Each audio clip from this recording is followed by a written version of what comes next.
So once again, we're at the Uwharrie National Forest, and we're starting at Den Trailhead.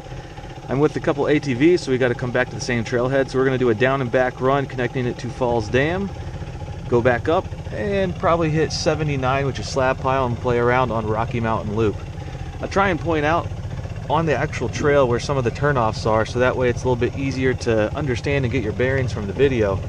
But it should be a good time, even though the Xterra is now my daily driver.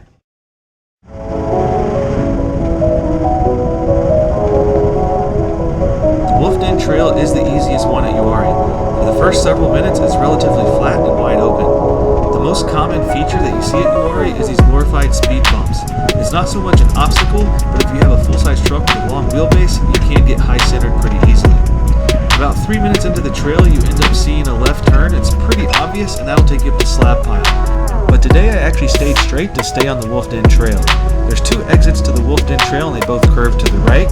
And when you reach the exit, it's going to dead end into a gravel road that's actually technically labeled as the Falls Dam Trail on the map. Turn left on this gravel road, and that'll take you to the trailhead parking lot where you can actually access the Falls Dam Trail, which is where I am right now.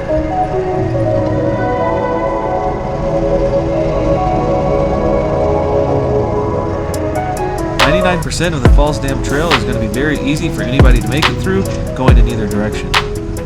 However, this is the one rocky area that's going to be easier to go downhill, so that's why I decided to start at the north side of the Falls Dam Trail. If you have a good spotter, you should be able to make it through, but it might be a little more intimidating for newer drivers.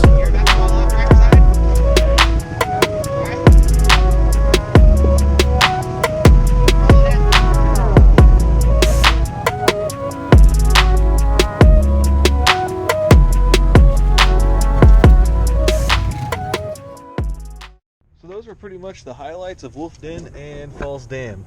Really the only difficult thing was that really badly rutted out rocky hill descent. So we made it down, and then we drove on the roads back to the trailhead because I didn't want to make it back up that rocky hill climb. So our next path is going to be turning left onto Slab Pile on Trail 79.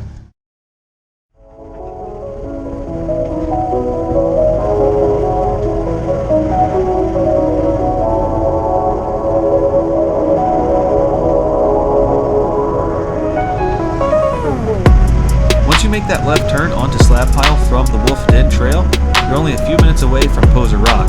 This is just going to be a large open clearing that has a large rock where people like to pose for photos.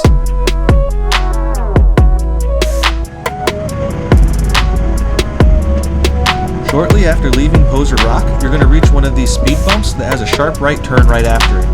This is going to be the landmark to let you know when you're getting close to the next trail junction.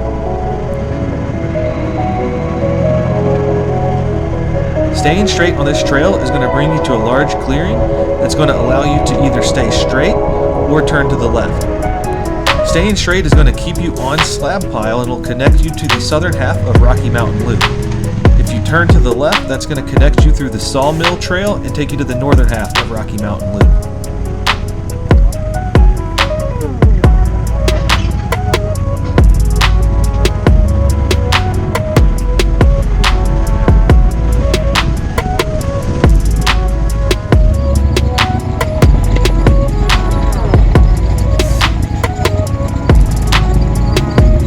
The entirety of the Slab Pile Trail is really fairly easy.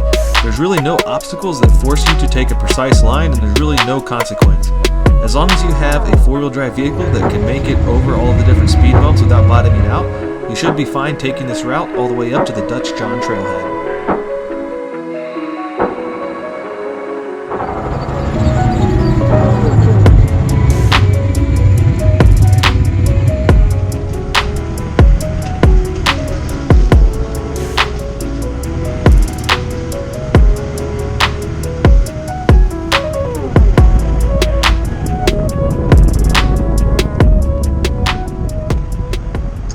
So this is the Dutch John Trailhead right here. So we came around on Slab Pile, came on to Rocky Mountain Loop. We could have gone straight across the gravel road, but there's also another little connecting trail back by this little outhouse and restroom over here. So we're going to continue on Rocky Mountain Loop. and maybe see if we can go up the backside of Daniel for a little bit.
Unfortunately, my SD card ran out of space while I was on the backside of Daniel, but we did finish out our trip by going on the northern part of Rocky Mountain Loop. Now, if you're not familiar with that part of the trail, I just wanted to mention that it does have some steeper hill climbs and it does have a few rocky areas. Most of the rocky areas will have at least some type of bypass or easier way out, but it is a bit more difficult than the rest of the trails on the southern side of Rocky Mountain Loop. Once you connect that trail down to Sawmill, it'll take you back to that clearing that I originally pointed out earlier in the video. We're going to stay right to connect Slab Pile down to Wolf Den, and then turn right onto Wolf Den to go back to the trailhead.